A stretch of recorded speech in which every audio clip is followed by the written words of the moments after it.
Hello बच्चों, कैसे हैं आप सब। आज हम क्लास 10 साइंस का चैप्टर फर्स्ट लेके आए हैं। वो आपको आज के बाद ये चैप्टर बिल्कुल चुटकियों में याद रहेगा। ठीक है, अपन वादा करते हैं चुटकियों में आपको याद कराएंगे आज इस चैप्टर को। ठीक है, तो चलो देखो, चैप्टर का नाम है जैसा कि रासायनिक अभिक्रिया एवं समीकरण। ठीक है, और हम इसमें कौन कौन से टॉपिक कवर करेंगे, देखो यहाँ पे ये सभी टॉपिक कवर करेंगे, यानी इन टॉपिकों के अंडर हम अपने पूरे चैप्टर को कंप्लीट कर लेंगे। ठीक है, हमको इस चैप्टर में इतने टॉपिक कवर करने हैं और आपके क्वेश्चन बाहर नहीं जाना है यहाँ से। ठीक है, पूरे क्वेश्चंस बनेंगे आपके पेपर के। ठीक है, आपके बोर्ड एग्जाम्स के पूरे क्वेश्चन बनेंगे, वादा है मेरा आपसे ही। ठीक, चलो तो श्री गणेशाय करते हैं इस चैप्टर का। ठीक, स्टार्ट करते हैं अपन इस चैप्टर को। क्या है, पहला रासायनिक अभिक्रिया। ठीक है, रासायनिक अभिक्रिया को हम दो तरीके से पढ़ेंगे। पहला इसको हम डिफाइन करेंगे, फिर क्या करेंगे, हमारे आसपास के होने वाली क्रिया कौन कौन सी होती हैं, हम किस तरीके से देखते हैं कि जो हमारे आसपास भी रिएक्शन हो रही है वो क्या रासायनिक अभिक्रिया हैं, देखेंगे अपन। ठीक है, समझेंगे, पहचान कैसे पहचानेंगे कि रासायनिक अभिक्रिया है कोई। ठीक, रासायनिक समीकरण क्या होता है, इसके भाग कितने होते हैं, इसको लिखने के नियम क्या होते हैं। ठीक है, लिखने के जो 3 प्रकार लिखा है, एक गलत लिखा है यहाँ पे, मिसप्रिंट हो गया बेटा, इस पर थोड़ा ध्यान देना, मेरे को माफ करना आप लोग, है ना। समीकरण लिखने के नियम लिखना था। ठीक है, प्रकार नहीं, समीकरण लिखने के नियम। ठीक है, अपन ये पढ़ेंगे इसमें समीकरण लिखने के नियम। संतुलित रासायनिक समीकरण कैसे संतुलित करते हैं, इसका महत्व क्या होता है और इसमें भौतिक अवस्थाओं के संकेत कैसे लिखे जाते हैं। ठीक है, चिन्ह या संकेत। ठीक है, नेक्स्ट है, हम नेक्स्ट टॉपिक में कवर करेंगे रासायनिक अभिक्रियाओं के प्रकार को, और इसमें हमको टोटल कितने प्रकार की रासायनिक अभिक्रियाएं पढ़नी है। ठीक है, हमारे एनसीईआरटी में सब दिया गया है। ठीक है, संयोजन अभिक्रिया, विघटन या वियोजन अभिक्रिया, विस्थापन अभिक्रिया, द्विविस्थापन अभिक्रिया, ऊष्माक्षेपी अभिक्रिया। इसको लिखना है क्या, ऊष्माक्षेपी, ऊष्माक्षेपी अभिक्रिया। ठीक है, जो भी मिसप्रिंट है उसको मैं करेक्शन करते जाऊंगा। ठीक है, ये ऊष्माक्षेपी है। नेक्स्ट ऊष्माशोषी, ऊष्माक्षेपी, ऊष्माशोषी, ऑक्सीकरण, अपचयन और रेडॉक्स अभिक्रिया। ठीक, इतनी अभिक्रियाओं के प्रकार हैं यहाँ पे। ठीक है, ये हम सब पढ़ेंगे। अच्छा, जैसे हम अभिक्रिया को कंप्लीट करेंगे तो इसमें एक अभिक्रिया ना ऑक्सीकरण अभिक्रिया, ऐसी को उपचयन अभिक्रिया ही बोलते हैं।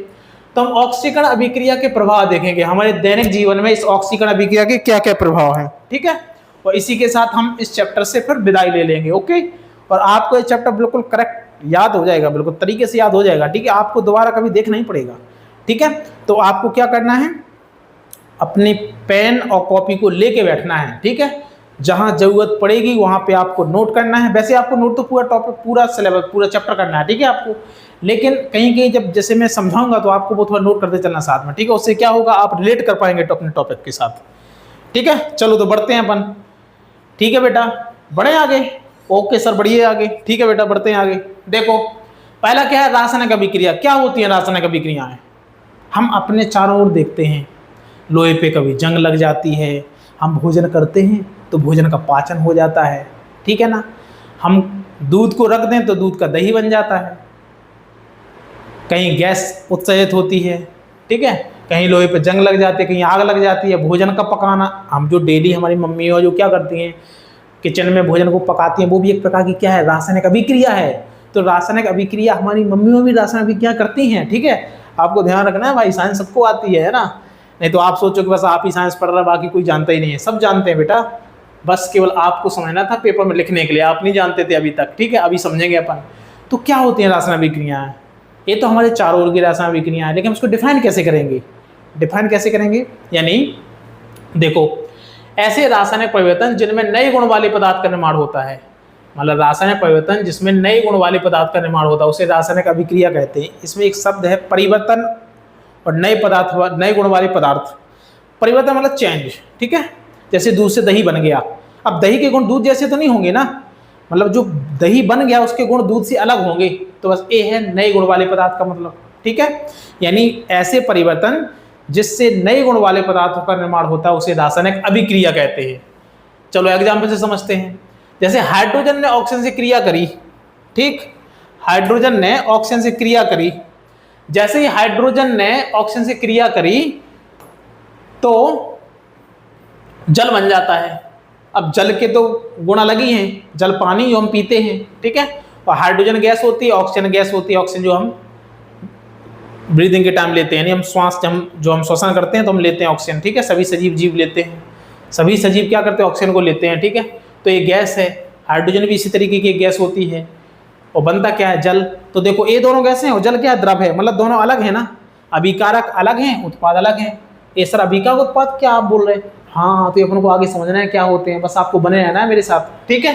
चलो, तो ऐसे परिवर्तन जिसमें नए गुण वाले पदार्थ का निर्माण होता है उसे रासायनिक अभिक्रिया कहते हैं। जैसे H2 यानी हाइड्रोजन और ऑक्सीजन रिएक्शन करके H2 बनाते हैं, तो H2O क्या है, H2 और O2 से बिल्कुल अलग है।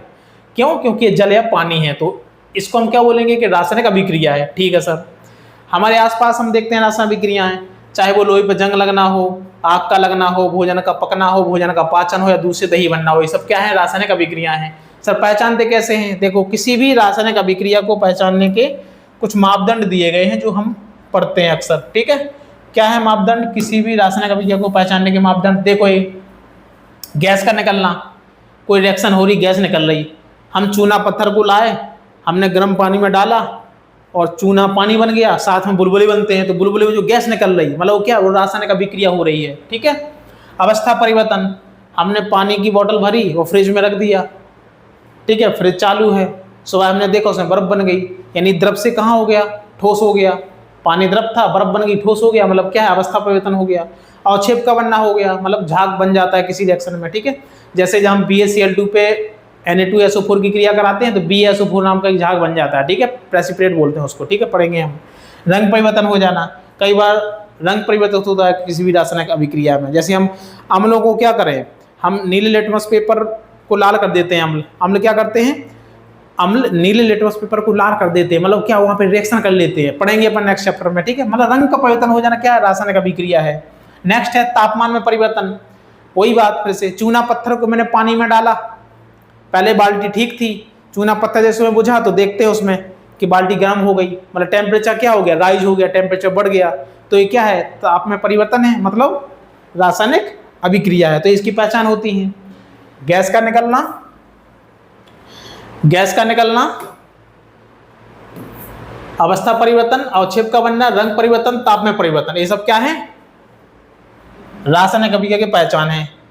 जैसे मैंने यहाँ पे थोड़ा सा चूना का टुकड़ा लिया, चूने पत्थर का, अभी पहले इसका पानी का टेम्परेचर 30 डिग्री सेल्सियस था, जैसे मैंने उसको बुझाया तो 40 हो गया, मतलब टेम्परेचर राइज हो गया ना, टेम्परेचर बढ़ रहा है ना, मतलब क्या है, अभिक्रिया हो गई, ये लिखा है, ठीक है। चलो अब चलते अपन क्या, रासायनिक समीकरण में। सर रासायनिक समीकरण क्या होता है, पहले तो ये समझो कि सर जरूरत क्या पड़ी रासायनिक समीकरण की। तो देखो बेटा, जैसे मैंने बोला कि हमारी मम्मी चूना पत्थर लाई, क्यों लाई, क्योंकि उनको घर पे पुताई पोतना था उनको, या दीवार को उसमें पुताई करनी थी, ठीक है, दीवार को क्या करना था, उस पर चूना पोतना था, तो चूना पत्थर लाई, पानी में डाल दिया, बुझ गया, चूना पानी बन गया, फिर उसको पोता, यानी रिएक्शन पूरी क्या हुई, चूना पत्थर लाई, उसको बाल्टी में पानी भरा, उसमें डाला गर्म पानी में, उसको बुझाया, जब वो बुझ गया तो फिर उसको हमने उसका दीवार पर उसका यूज कर लिया।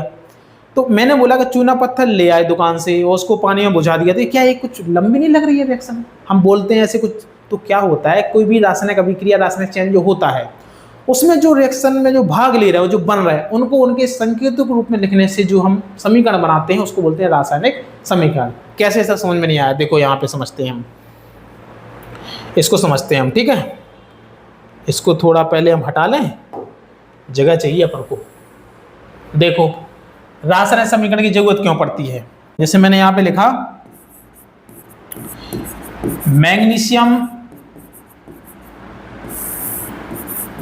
रेवेन को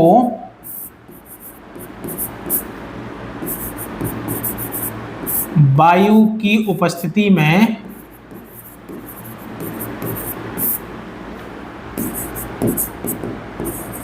जलाने से या उसका दहन करने से, ठीक है, जलाने से मैग्नीशियम ऑक्साइड बनता है, मैग्नीशियम ऑक्साइड बनता है, बनता है।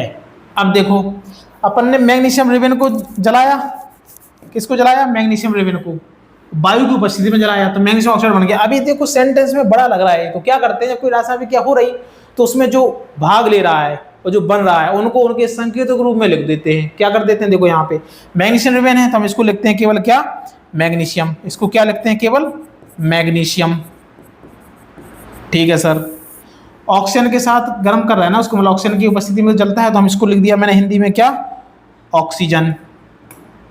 क्या लिख दिया मैंने इसको बेटा? ऑक्सीजन। यानी मैं क्या कर रहा हूँ, रिएक्शन जो हो रही है उसमें जो हैं टोटल पदार्थ उनको उनके शब्दों के रूप में लिखना हो तो क्या बन जाता है? Magnesium oxide. ये मैंने लिखा है यहाँ पे, ठीक है, मैग्नीशियम ऑक्साइड। तो अभी भी क्या है, देखो ए अपन ने जो सेंटेंस लिखा था ए बड़ा था, ए थोड़ा इससे छोटा रूप है, अब इससे और भी छोटा हो जाता है, ठीक है। वैज्ञानिकों ने बताया कि इसको और भी छोटा कर सकते हैं। कैसे? क्या करो बेटा, आप इनकी संकेतों का यूज करो तो और भी छोटा हो जाएगा। अभी देखो शब्द को लिखने से समीकरण हमको मिल गई, इसको बोलते हैं हम क्या? शब्द समीकरण। इसको क्या बोलते हैं बेटा? शब्द समीकरण। इसको बोलते हैं शब्द समीकरण। शब्द समीकरण यानी किसी रासायनिक अभिक्रिया को उनके शब्दों के रूप में लिखने से जो समीकरण बनती है उसको क्या बोलते हैं? शब्द समीकरण। अब इसको और भी सिंपल कर सकते हैं, देखो इसको और भी सिंपल कर सकते हैं। देखो कैसे, क्या करते हैं अपन, इसको संकेत के रूप में लिखते हैं। देखो मैग्नीशियम का संकेत होता है बेटा Mg प्लस ऑक्सीजन का होता है क्या? O2। कुछ ऐसा अपन चिन्ह लगाते हैं, यहाँ पे बन जाता है मैग्नीशियम ऑक्साइड, मतलब ये बन गया MgO। तो अब देखो अब क्या हो गया, अब देखो और भी छोटा हो गया ना ये, मतलब अपन मात्र 10 सेकंड के अंदर इसको लिख सकते हैं ऐसे। और जब ऐसे लिखना था इसमें कितना लगना था? 1 से 2 मिनट लगते हैं, है ना। मैंने जल्दी ही लिख दिया है, आप एग्जाम में लिखोगे बहुत टाइम में लिख पाओगे बेटा, 2 मिनट लग जाएंगे कम से कम। तो क्या होता है, किसी अभिक्रिया को हम जब वैसे लिखते हैं शब्दों के रूप में तो बहुत बड़ा हो जाता है। तो पहले हम क्या करते हैं, उसमें जो भाग ले रहा है जो बन रहा है उनको उनके संकेतों के रूप में लिखने से जो समीकरण बनती है उसको बोलते हैं शब्द समीकरण। जैसे देखो ये संकेत लिख दिया अपन ने, मैग्नीशियम का Mg, ऑक्सीजन का O2 और मैग्नीशियम ऑक्साइड का होता पूरा MgO फॉर्मूला पूरा, ठीक है। तो इसको क्या बोलेंगे हम? इसको बोलेंगे बेटा हम रासायनिक समीकरण। इसको क्या बोलेंगे हम? रासायनिक समीकरण। पहली बात तो आप ये समझ जाओ कि रासायनिक समीकरण इसलिए लिखते हैं, ये बात क्लियर हो गई अपनी। चलो ठीक है। अब क्या होता है कि सर आपने यहाँ पे पहले इसमें से इसको लिख दिया, इसको लिख दिया, ये कुछ प्लस लगा दिया, यहाँ पे तीर का चिन्ह लगा दिया, संकेत लिख दिया प्लस तीर का चिन्ह, क्या है सर? तो इसके लिए हम पढ़ते हैं बेटा क्या? रासायनिक समीकरण को लिखने के नियम। लेकिन नियम को पढ़ने से पहले हम ये पढ़ेंगे कि तीर के चिन्ह के इस साइड के क्या है, वही इस साइड क्या है। तो देखो किसी भी रासायनिक समीकरण में 2 चीजें होती हैं जो उस रासायनिक समीकरण में भाग ले रहा है, यानी जो उस रिएक्शन जिसमें चेंज हो रहा है, जिसमें परिवर्तन हो रहा है उसको बोलते हैं रिएक्टेंट। जैसे अभी अपन ने पढ़ा ना कि रासायनिक अभिक्रिया H2O O2 ने रिएक्शन करी तो जल बन गया, नई गुण वाला पदार्थ। तो H2O2 ने क्रिया करी, मतलब उसमें चेंज हुआ, तो H2O2 क्या है? अभिकारक कहलाएंगे, और जो H2O बन गया वो उत्पाद कहलाएगा। यानी किसी अभिक्रिया में जो पदार्थ भाग लेते हैं उसको बोलते हैं अभिकारक या रिएक्टेंट, और किसी भी अभिक्रिया के दौरान जो पदार्थ बनते हैं उनको बोलते हैं क्या? उत्पाद। ठीक है, अब देख भी लो कैसे। देखो यहां पे बेटा,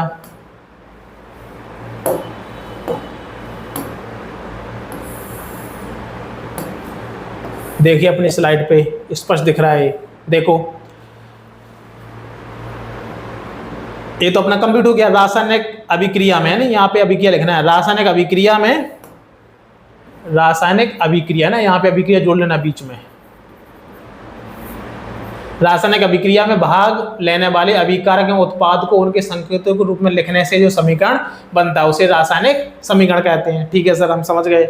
अच्छा, इसके भाग होते हैं, यानी रासायनिक समीकरण के 2 भाग होते हैं। कितने भाग होते हैं? 2। पहला क्या होता है? अभिकारक। ठीक है, अभिकारक क्या होते हैं? जो पदार्थ रासायनिक अभिक्रिया में भाग लेते हैं वो अभिकारक कहलाते हैं, जैसा कि अपन समझ चुके हैं। चलो ठीक है सर, नेक्स्ट क्या है? नेक्स्ट है अपना क्या? उत्पाद, है ना। पहला भाग अभिकारक हो गया। अब देखो दूसरा क्या? उत्पाद। उत्पाद क्या होता है? रासायनिक अभिक्रिया के दौरान बनने वाले पदार्थों को उत्पाद कहते हैं, जैसा कि अपन समझ चुके हैं, सब पढ़ चुके हैं। ठीक है, जैसा कि अभी मैंने एक्सप्लेनेशन किया है ना आप लोगों को, जैसे मैंने अभी आपको समझाया। ठीक है, वैसे ही है सब। कैसे कोई रासायनिक अभिक्रिया हो रही, जिसमें मैंने मैग्नीशियम ऑक्साइड को लिख दिया तो मैग्नीशियम ऑक्साइड बन गया, इनको इनके शब्द के रूप में लिख दिया, रिएक्टेंट को और प्रोडक्ट को, तो ये क्या हो गए? एक समीकरण बन गया। इसको ऊपर वाले को बोलेंगे शब्द समीकरण, अब नीचे उसके संकेत के रूप में लिख दिया तो इसको बोलेंगे हम रासायनिक समीकरण। ठीक है यहाँ तक? ठीक है सर, अब आगे चलो। देखो रासायनिक समीकरण के 2 भाग पढ़ चुके हैं, अभिकारक उत्पाद। अब देखो, अब रासायनिक समीकरण लिखने के नियम होते हैं। तो क्या है नियम? पहला नियम है कि अभिकारक को तीर के चिन्ह के बाईं ओर लिखते हैं। ठीक है सर, जैसे अभी मैंने लिखा था कि Mg है और O2 है, ये रिएक्शन करते हैं, तो मैंने ऐसा फिर तीर का चिन्ह बनाया था, तो मैंने तीर के चिन्ह के बाईं ओर लिखा था ना इनको। यानी अभी ये अभिकारक हैं, भाग ले रहे हैं ना, इनमें चेंज हो रहा है ना, मतलब ये अभिकारक हैं। तो देखो अपन को सामने से देखना है, तीर के चिन्ह के कहाँ लिखा अपन ने, लेफ्ट हैंड साइड में, ठीक है। और उत्पाद को कहाँ लिखते, दूसरा है उत्पाद को तीर के चिन्ह के दाईं ओर, यानी ये तीर का चिन्ह है, ये दाईं ओर, तो उत्पाद को यहाँ पे लिखते हैं। उत्पाद में क्या है, मैग्नीशियम ऑक्साइड बन जाता है, इसका उत्पाद हो गया, तो ये तीर का चिन्ह है। चलो ये 2 नियम हो गया। तीसरा क्या है, एक से अधिक अभिकारक या उत्पाद होने पर उनके बीच धन का चिन्ह लगाते हैं। एक से अधिक अभिकारक या उत्पाद होने पर, देखो यहाँ पे अभिकारक एक से अधिक हैं, तो बीच में क्या कर दिया, धन का चिन्ह लगा दिया। उत्पाद होता और तो प्लस लगा के यहाँ पे लिख देते, ठीक है। ठीक है सर, ये हो गया। अगला क्या है, अभिकारक और उत्पाद के बीच, अभिकारक और उत्पाद के बीच तीर का चिन्ह लगाते हैं तो जो अभिक्रिया की दिशा बताता है। यानी अभिकारक और उत्पाद के बीच, ये अभिकारक हैं, ये सब क्या है बेटा, ये अभिकारक हैं, वो ये क्या है, ये उत्पाद हैं। इनके बीच में क्या लगाते हैं, तीर का चिन्ह, जो क्या करता है, अभिक्रिया की दिशा बताता है। देखो किसी ये तीर का चिन्ह जो होता है ना, इसके 2 पार्ट होते हैं बेटा। इसके कितने पार्ट होते हैं, 2। ये पीछे वाला कहलाता है इसकी पूंछ, ये क्या है इसकी, ये है बेटा इसकी, ये है इसकी क्या, पूंछ। वही आगे वाला पार्ट कहलाता है क्या, इसका, ये कहलाता है इसका सिर। तो पूंछ हमेशा अभिकारक की ओर होता है, किसकी ओर होता है, अभिकारकों की ओर, और सिर कहाँ होता है, उत्पाद की ओर, ठीक है। तो मतलब तीर का चिन्ह क्या कर रहा है, अभिक्रिया की दिशा बता रहा है, मतलब यहाँ से ऐसे जा रही है अभिक्रिया, मतलब ये अभिकारक है तो ये उत्पाद है, ठीक है, मतलब दिशा बताता है तीर का चिन्ह, ठीक है, यही लिखा है। अच्छा, इसके 2 नियम और होते हैं, ठीक है, जो यहाँ पे इसमें नहीं लिखे हैं, मैं आपको बता देता हूँ। जैसे देखो पहला एक और इसमें होता है कि यदि किसी अभिक्रिया में गैस बन रही हो, क्या बन रही हो, मतलब गैस का उत्सर्जन हो रहा हो, क्या हो रहा हो, गैस का उत्सर्जन, या गैस का मतलब उत्सर्जन, यानी कि यानी उत्पाद में, यानी बना हो गैस, मतलब उसमें क्या हो, बनी हो, तो उसको क्या करते हैं हम, तीर के चिन्ह से ऐसे लिखते हैं उसके साइड में। कोई सी भी आपको रिएक्शन देखे उत्पाद में, आपको गैस के बगल में तीर का चिन्ह ऊपर की ओर दिखेगा हमेशा, यानी जिस भी कंपाउंड के बगल में तीर का चिन्ह ऊपर लिखा है, मतलब वो क्या है, गैस है। अच्छा, दूसरा क्या होता है, दूसरा है भाई कि यदि जैसे अवक्षेप बना है, क्या बना है, अवक्षेप, तो उस कंपाउंड के साइड में क्या होगा, अवक्षेप बनने पर उसके नीचे का तीर का चिन्ह लगा होगा इसके ब्रैकेट में। यानी कोई रिएक्शन है, उसमें कोई यौगिक लिखा है, उसके ब्रैकेट में तीर का चिन्ह नीचे को लिखा है, मतलब वो क्या है, वो अवक्षेप है, यानी वो प्रेसिपिटेट है, ठीक है। ठीक है सर, ये हो गया। अब अपन को क्या करना है, संतुलित रासायनिक समीकरण। क्या होता है सर संतुलित रासायनिक समीकरण, देखो अपना टॉपिक है अब नेक्स्ट संतुलित रासायनिक समीकरण, ठीक। तो देखो पहले इसको समझ लो, वे रासायनिक समीकरण जिनमें तीर के चिन्ह के दोनों ओर परमाणुओं की संख्या, ठीक है, यहाँ पे एक गलत है, ये थोड़ा गलत है, ठीक है, ये लिखा परमाणुओं की संख्या, परमाणुओं लिखा है नहीं, यहाँ पे ओ लिखा है, ठीक है। वे रासायनिक समीकरण जिनमें तीर के चिन्ह के दोनों ओर परमाणुओं की संख्या समान होती है, उसे संतुलित रासायनिक समीकरण कहते हैं। जैसे देखो ये समीकरण है, तीर का चिन्ह है, इसके इस साइड देखो मैग्नीशियम 2 है, ऑक्सीजन 2 है, यहाँ पे देखो मैग्नीशियम 2 है, ऑक्सीजन 2 है, मतलब ये कैसा है, संतुलित रासायनिक समीकरण है। अच्छा सर, संतुलित करते कैसे हैं, इसके पहले आप ये समझ लो कि संतुलित करना क्यों चाहिए, मतलब संतुलित होता क्या है एक्चुअल में, ठीक है। ये तो अपन ने समझ लिया कि किसी भी समीकरण में तीर के दोनों ओर तत्वों की संख्या कैसी हो, समान हो, तो उसको बोलते हैं हम संतुलित रासायनिक समीकरण, ठीक है सर। अब देखो करते कैसे हैं, समीकरण को संतुलित करते कैसे हैं और क्यों करते हैं, तो देखो बेटा करते क्यों, पहले समझ लो। जितनी भी रासायनिक समीकरण या रासायनिक अभिक्रियाएं जो होती हैं वो द्रव्यमान संरक्षण के नियम का पालन करती हैं, इसलिए हम उसके समीकरण को क्या करते हैं, संतुलित करते हैं। बात समझ गया ना। द्रव्यमान संरक्षण का नियम आप पढ़ चुके हो पिछली क्लास में।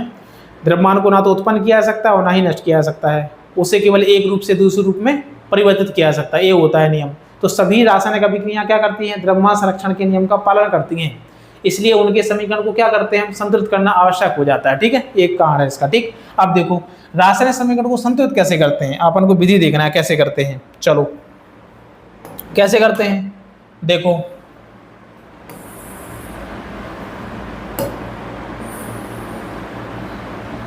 देखो ये ट्रिक है अपनी, क्या है बेटा ये ट्रिक। ट्रिक क्या है, सबसे पहले सबसे अधिक परमाणु वाले यौगिक को हम संतुलित करते हैं, सीधी सी बात है। जैसे देखो उदाहरण लिखा है, ठीक है, मिसप्रिंट है बेटा वो। देखो जैसे कोई रिएक्शन हो रही, Fe जल से रिएक्शन कर रहा है तो Fe3O4 + H2 बन रहा है, ठीक है।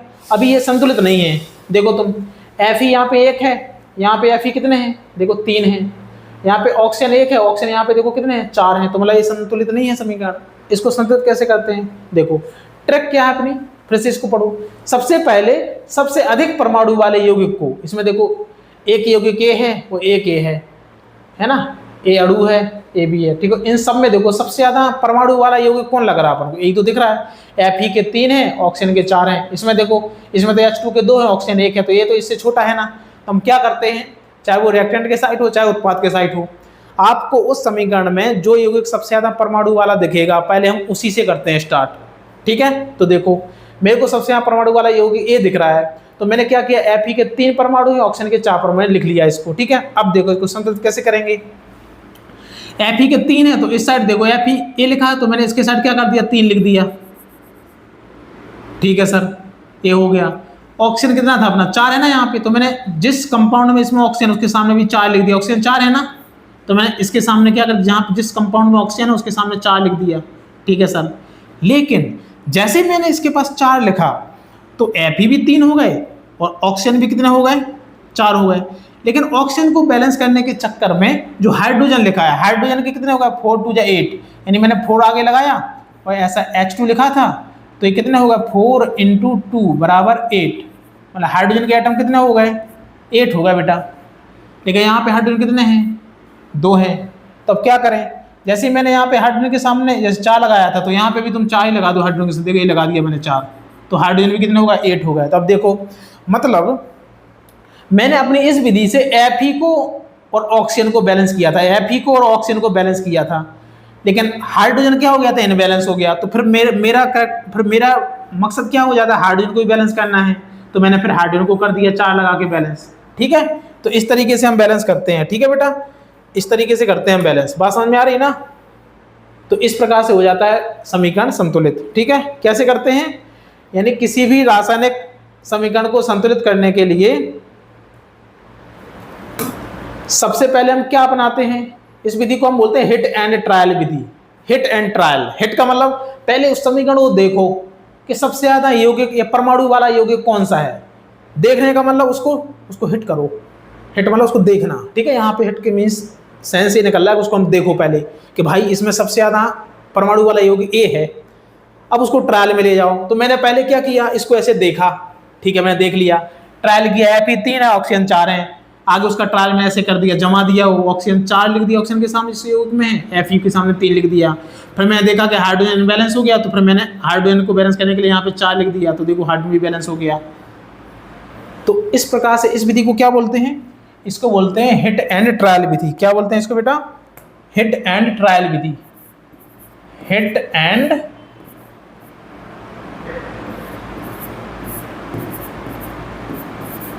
ट्रायल विधि। इस विधि से हम करते हैं क्या, समीकरण को संतुलित। बात समझ में आ रही ना। ट्रिक क्या है, सबसे पहले अधिक परमाणु वाले यौगिक को देखना है, बस उसी पे हिट और ट्रायल कर देना है, बस हो गया संतुलित, पूरा समीकरण हो गया, ठीक है बेटा।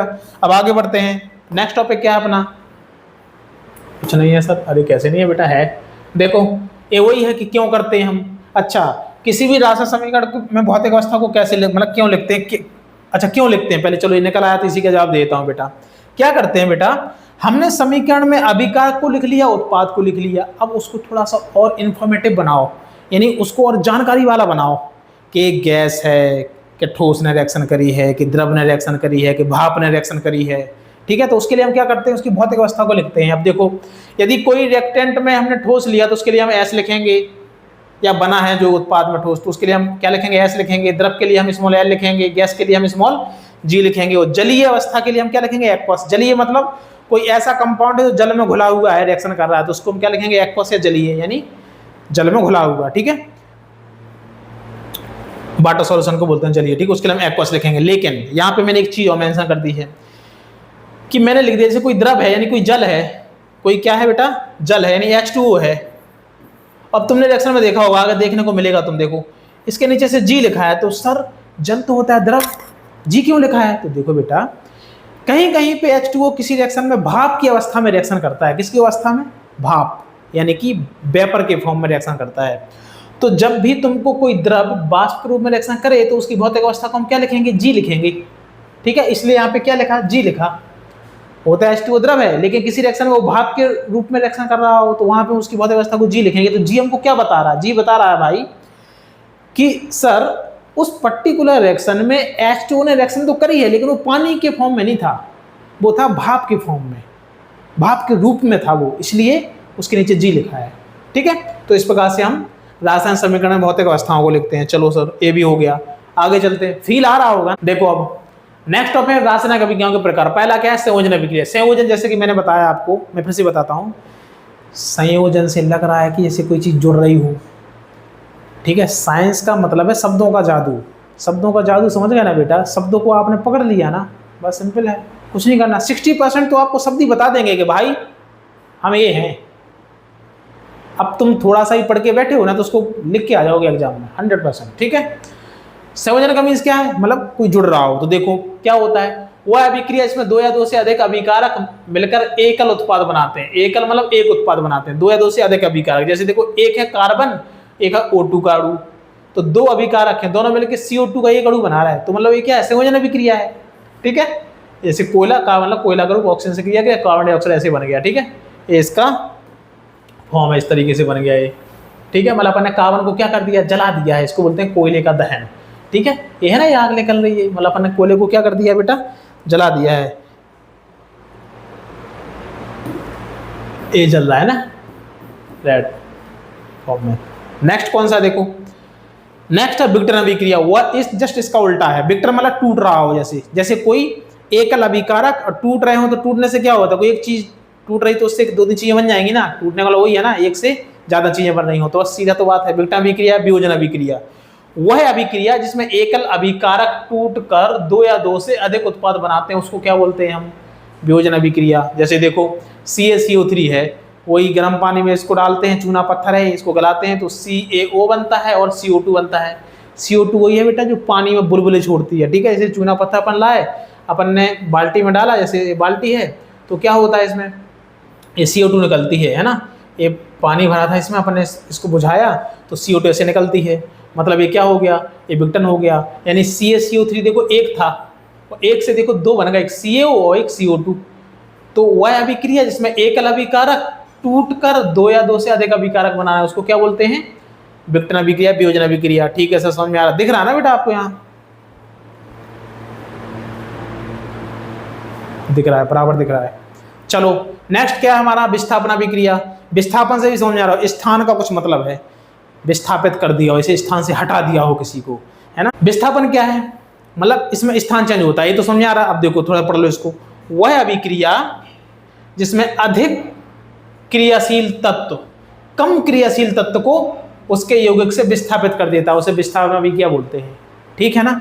देखो कैसे भाई, जिंक है अधिक क्रियाशील और CuSO4 से रिएक्शन करता है, तो क्या होता है? जैसे जिंक ने CuSO4 से रिएक्शन करी तो Zn आ गया SO4 के साथ में, Cu को अलग कर दिया। मतलब Cu कम क्रियाशील था ना, तो वो तो क्रिया नहीं कर पाया, Zn ने कर ली, तो Zn ने उसको अलग कर दिया, चल हट, Zn CuSO4 बन जाएगा। ठीक है, Zn SO4, तो ये क्या हो गया? विस्थापन अभिक्रिया। वह अभिक्रिया इसमें अधिक क्रियाशील तत्व कम क्रियाशील तत्व को उसके स्थान से विस्थापित कर देता है, उसको बोलते हैं विस्थापन अभिक्रिया। जैसे यहाँ पे देखो क्या होता है, इसमें जिंक है अधिक क्रियाशील धातु और कॉपर है कम क्रियाशील। जैसे ही जिंक कॉपर सल्फेट से क्रिया करेगी तो Zn SO4 बन जाएगा और कॉपर को अलग कर देगा।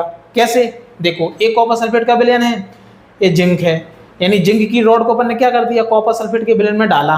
जैसे अपन ने इसके विलयन में डाला तो इस विलयन ने क्या कर दिया? विलयन का कलर हो गया कैसा? जिंक इसमें घुल गया है, और कॉपर सल्फेट मतलब कॉपर केवल क्या हो गया? नीचे आ गया। तो जिंक सल्फेट का विलयन ये ऊपर है और नीचे क्या है? ये Zn, ये मतलब Cu है, ये क्या है? Cu है, मतलब कॉपर है। तो इस तरीके से क्या हो गया? उसने उसके स्थान को अलग कर दिया। ठीक है, पहले पूरा सॉल्यूशन कॉपर सल्फेट का था, जैसे जिंक की रॉड अपन ने इसमें डाली तो ये जिंक सल्फेट का विलयन हो गया और कॉपर ये नीचे बैठ गया।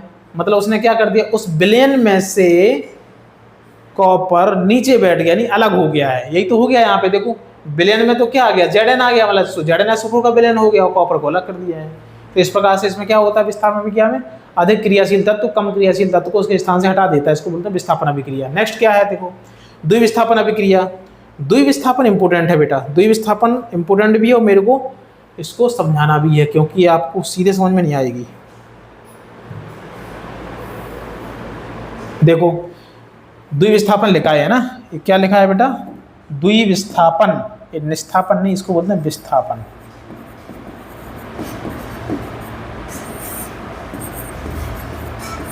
द्विविस्थापन, देखो यहाँ पे केवल विस्थापन था, ये द्विविस्थापन, द्वि का मतलब दो, मतलब किसी दो चीज का विस्थापन हो रहा है। तो देखो क्या है, वह अभिक्रिया जिसमें अभिकारकों के बीच, अभिकारक मतलब जो तीर के चिन्ह के बाईं ओर लिखे हैं, जैसे ये है, ये क्या अभिकारक हैं, अभिकारकों के बीच आयनों का आदान प्रदान हो, आयनों का कुछ आदान प्रदान हुआ है तो नए यौगिक बन गए, BsO4 NaCl, इसको बोलते हैं क्या, द्विविस्थापन अभिक्रिया। लेकिन सर समझ में नहीं आया, चलो इसको अपन समझते हैं।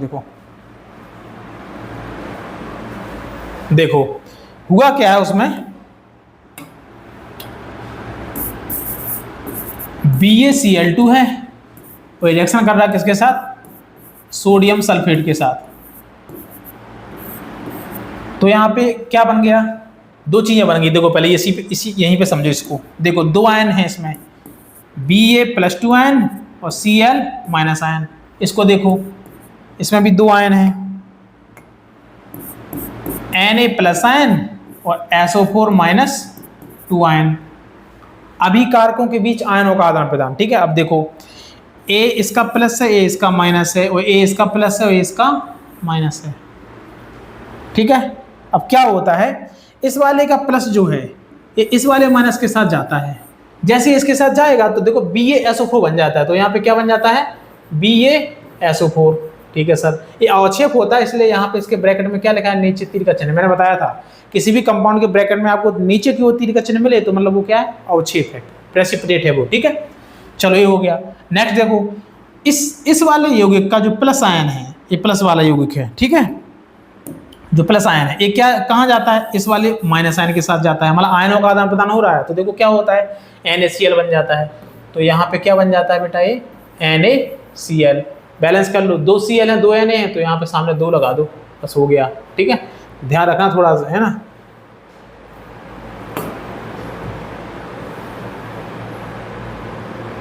चलो इसको थोड़ा अच्छे से लिखे देता हूँ मैं।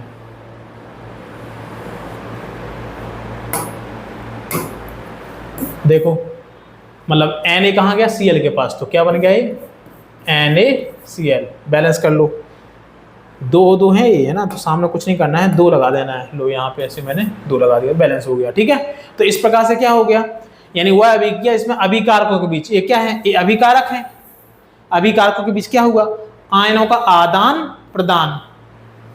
तो इससे जो नए यौगिक बने, ये क्या बन गया, नए यौगिक। इस अभिक्रिया को क्या बोलते हैं, द्विविस्थापन अभिक्रिया। समझ में आ रहा ना बेटा, बिल्कुल आ रहा है समझ में सर, आप पढ़ाएंगे वो समझ में ना आया, ऐसा हो ही नहीं सकता। चलो द्विविस्थापन हो गई। अब देखो द्विविस्थापन भी हो गया, अब क्या है, ऊष्माक्षेपी। ये ऊष्माक्षेपी है ना, ध्यान दो थोड़ा यहाँ पे बेटा, ये थोड़ा मिस प्रिंट है मेरे को इसलिए बताना।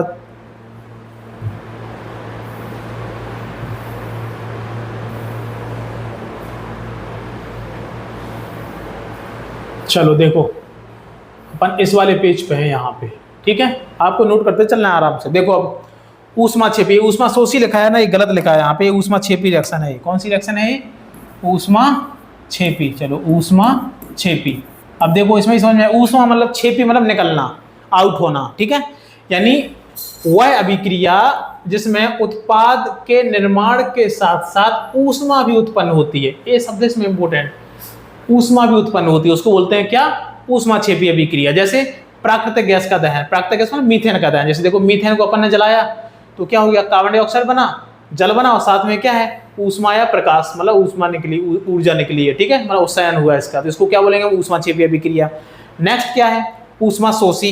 ये भी देखो यहाँ पे गलत लिखा, ये है ऊष्माशोषी अभिक्रिया। ढंग से नोट कर लेना बेटा आप लोग, है ना, ऊष्माशोषी अभिक्रिया। देखो ऊष्माशोषी समझ में आ रहा ना, ऊष्मा का शोषण मतलब अवशोषण हो रहा हो जिसमें। देखो अब वह अभिक्रिया जिसमें अभिकारकों के विच्छेदन, यानी अभिकारकों को तोड़ने के लिए, विच्छेदन करने के लिए ऊष्मा अवशोषित होती है, उसको क्या बोलते हैं, ऊष्माशोषी अभिक्रिया। उसको क्या बोलते हैं, ऊष्माशोषी अभिक्रिया, ऊष्माशोषी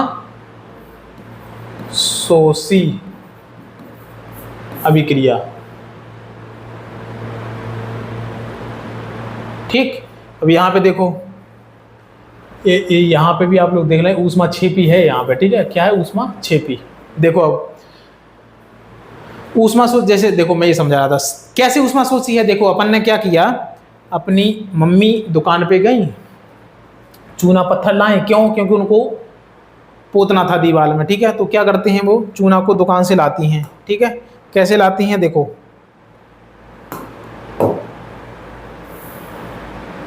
देखो यहाँ पे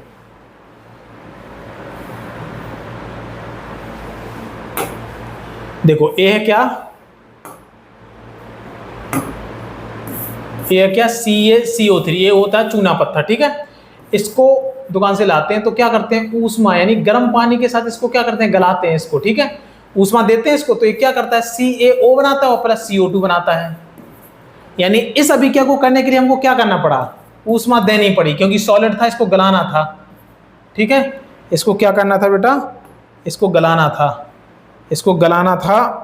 लेकिन यहाँ तो आप S लिख रहे हैं, मतलब सॉलिड लिख रहे हैं, तो आगे रिएक्शन होती है, CaOH का होल ट्वाइस बन जाता है, वो चूने का पानी होता है, ठीक है। ये बुझा हुआ चूना कहलाएगा, ठीक है। इसको डालेंगे, ये आगे चल के क्या करता है, CaOH का होल ट्वाइस बनाएगा, जो घुल जाएगा, जिसको हम बाद में दीवार पे पोतते हैं, ठीक है। तो क्या करते हैं, हमारी मम्मी क्या करी, चूना पत्थर लाई, गर्म पानी में उसको डाला, वो बुझ गया, और आगे रिएक्शन हुई उसके अंदर, तो उसमें क्या होता है, उसमें दूध मतलब चूने का पानी बन जाता है वो, यानी कैल्शियम हाइड्रोक्साइड बन जाता है। तो अब उसको हम क्या करते हैं, दीवार पे पोतते हैं। तो मतलब क्या है, इस एक कैसे टूटा, ये इसको गर्म पानी में डालना पड़ा ना, तब ये टूटा। तो मतलब वे अभिक्रियाएं जिनमें अभिकारकों के विच्छेदन के लिए क्या करते हैं, ऊष्मा की आवश्यकता होती है, उसको बोलते हैं हम क्या, ऊष्मा शोषी अभिक्रिया, या ऊष्मा लगती है ना, कुछ भी। देखो ये लिखा है यहाँ पे, वह अभिक्रिया इसमें अभिकारकों के विच्छेदन पर ऊष्मा अवशोषित होती है, ठीक है। विच्छेदन पर ऊष्मा क्या हो रही है, अवशोषित हो रही है, विच्छेदन के लिए यहाँ पर, ठीक है। उसको क्या बोलेंगे हम, ऊष्मा शोषी अभिक्रिया। यानी वह अभिक्रिया इसमें अभिकारकों के विच्छेदन पर ऊष्मा अवशोषित होती है, उसको बोलते हैं हम क्या, ऊष्मा शोषी अभिक्रिया। इसका एग्जाम्पल हो गया। नेक्स्ट क्या है, ऑक्सीकरण अभिक्रिया। नेक्स्ट क्या है बेटा, नेक्स्ट है ऑक्सीकरण अभिक्रिया। देखो ऑक्सीकरण के भी नाम पे जाओ आप, ऑक्सीकरण मतलब ऑक्सीजन जुड़ रहा है इसमें, बात समझ में आ रही, ऑक्सीजन जुड़ रहा है इसमें। देखो तो वह अभिक्रिया जिसमें ऑक्सीजन जुड़ती है उसको बोलते हैं क्या, उसको बोलते हैं बेटा ऑक्सीकरण अभिक्रिया। जैसे देखो ये एग्जांपल है, Cu ने रिएक्शन करी, देखो Cu ने रिएक्शन किया O2 के साथ, तो क्या हुआ, CuO बन गया, मतलब Cu में ऑक्सीजन क्या हो गया, जुड़ गया ना, मतलब Cu प्लस O2 हो गया, तो क्या बन गया, CuO, मतलब ऑक्सीजन जुड़ रहा है ना इस रिएक्शन में, इस रिएक्शन में ऑक्सीजन जुड़ रहा है ना, तो ये क्या हो गया, CO बन गया, मतलब ये क्या है, ये ऑक्सीकरण अभिक्रिया है। अच्छा अगला क्या, अपचयन, इसका जस्ट अपोजिट है ना। अच्छा ऑक्सीकरण का एक नाम और होता है, ऑक्सीकरण अभिक्रिया को उपचयन भी बोलते हैं, इसको क्या बोलते हैं, इसको उपचयन अभिक्रिया भी बोलते हैं। कौन सी अभिक्रिया बोलते हैं बेटा, उपचयन, उपचयन अभिक्रिया भी बोलते हैं, ठीक है। और इसको बोलते हैं क्या, इसको अपचयन अभिक्रिया, ठीक है। तो ध्यान रखना ऑक्सीकरण का दूसरा नाम उपचयन अभिक्रिया भी है। अच्छा अब क्या है, अपचयन अभिक्रिया, अपचयन में उल्टा होता है ऑक्सीकरण का, मतलब उसमें ऑक्सीजन जुड़ती है तो इसमें ऑक्सीजन क्या होती है, निकलती है, ठीक है। यानी वह अभिक्रिया जिसमें ऑक्सीजन क्या होती है, हटती है या निकलती है, उसको क्या बोलते हैं, अपचयन अभिक्रिया। जैसे देखो ये है अपना एग्जांपल, CuO है, इसने H2 से रिएक्शन करी, जैसे इसने H2 से रिएक्शन करी तो देखो Cu तो अलग हो गया और ऑक्सीजन क्या हो गया, मतलब Cu से ऑक्सीजन अलग हो गया, H के साथ जुड़ गया, मतलब यहाँ इसमें क्या हो गया, इस रिएक्शन में इसमें Cu से ऑक्सीजन अलग हो गया, मतलब ये क्या हो गया, इसका अपचयन हो गया है, तो इसको बोलेंगे क्या हम, अपचयन अभिक्रिया, ठीक है। ये भी कंप्लीट हो गया। रेडॉक्स अभिक्रिया क्या होती है, वे अभिक्रियाएं जिनमें, या वह अभिक्रिया जिसमें ऑक्सीकरण और अपचयन दोनों साथ साथ चलती हैं, उसको क्या बोलते हैं हम, रेडॉक्स अभिक्रिया। जैसे इसी को देखो आप, ये रेडॉक्स अभिक्रिया हो रही है, इसमें ध्यान दो, देखो Cu ने क्या किया, CuO से Cu हो गया अलग, मतलब यहाँ पे ऑक्सीजन से हट गया ना, तो इसका क्या हो गया, CuO का Cu में अपचयन हो गया, CuO का Cu में क्या हो गया, अपचयन हो गया। अच्छा ठीक इसी टाइम तुम देखो H2 में क्या हो गया, ऑक्सीजन जुड़ गया है, मतलब इसका क्या हो गया, इसका उपचयन हो गया, इसका क्या हो गया, उपचयन हो गया, तो दोनों साथ साथ चल रही ना। तो इस वाले समीकरण को, इसको क्या बोलेंगे, इस रिएक्शन को, इस टोटल रिएक्शन को हम क्या बोलेंगे, इस अभिक्रिया को क्या बोलेंगे हम, इसको बोलेंगे हम रेडॉक्स अभिक्रिया। कौन सी अभिक्रिया बेटा, रेडॉक्स अभिक्रिया। तो बात समझ में आ रही है ना, इसको क्या बोलेंगे हम, रेडॉक्स अभिक्रिया। तो इस प्रकार से होती है रेडॉक्स अभिक्रिया। अब देखो हम ये जो उपचयन पढ़ रहे हैं ना, ये उपचयन वाला, ये वाला, इसका दैनिक जीवन में महत्व बहुत है, ऑक्सीजन का जुड़ना जो है महत्व है। कैसे सर, अरे लोहे पे जंग लगी, कभी देखी है ना, लोहे पे जंग लगी होगी, आपकी साइकिल पे जंग लगी होगी 100%, आपने बाहर रख दिया होगा, पानी गिरा होगा, ठीक है, हवा चलती रहती है, हवा तो होती है वायुमंडल में, तो नमी के प्रेजेंस में O2 रिएक्शन करी तो उस पर कुछ एक हल्के रेड कलर की क्या हो जाती है, एक परत बन जाती है, ठीक है, रेड ब्लैक कलर की क्या हो जाती है, परत बन जाती है, इसको हम क्या बोलते हैं, जंग लगना बोलते हैं, संक्षारण बोलते हैं उसको, ठीक है। अब देखो इसमें अपना टॉपिक है, इसमें क्या आगे, दैनिक जीवन में उपचयन अभिक्रिया के प्रभाव, यही प्रभाव पढ़ना है अपन को। देखो दैनिक जीवन में उपचयन के प्रभाव,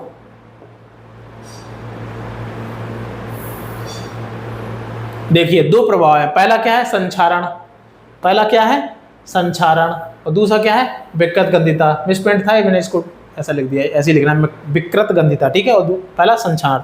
संक्षारण क्या होता है, जब धातुएं अम्ल, वायु एवं नमी के संपर्क में आती हैं, जब धातुएं क्या होती हैं, अम्ल, अम्ल लिखा है यहाँ पे, ठीक है, अम्ल, वायु एवं नमी के संपर्क में आती हैं तो धीरे धीरे नष्ट होने लगती हैं, इस प्रक्रिया को हम संक्षारण बोलते हैं। इससे धातुओं को कैसे बचाया जा सकता है, तो हम क्या करते हैं, जैसे हमारे घर में लोहे की विंडो होती है तो उस पर हम क्या करते हैं, पेंट कर देते हैं, यानी वार्निश कर देते हैं।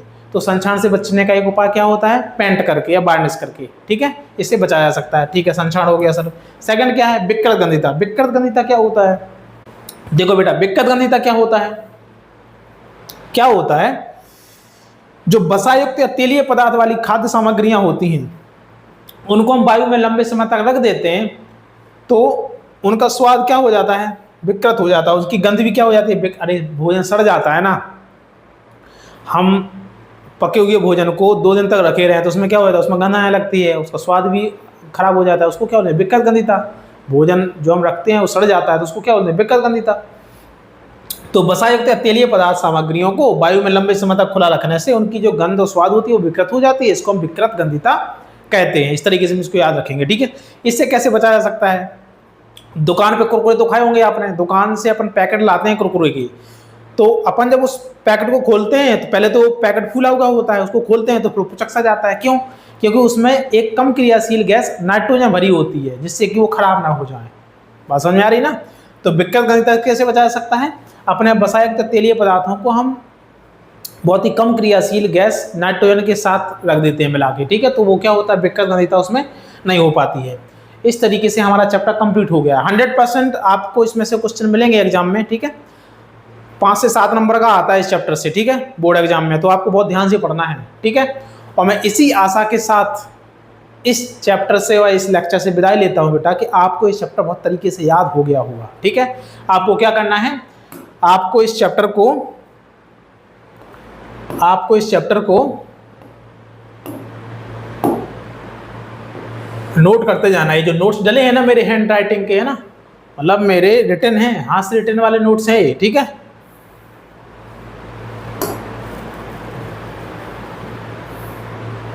अच्छे से आपको ये नोट कर लेना है, ठीक है। बहुत ही सिंपल लैंग्वेज है, अच्छी लैंग्वेज, आपको याद हो जाएगी 100%, ठीक है। चलो ठीक है बेटा, तो मिलते हैं नेक्स्ट क्लास में। अब तब तक के लिए बाय बाय, पढ़ाई करते रहिए, अपना ध्यान रखिए, ठीक है। चलो।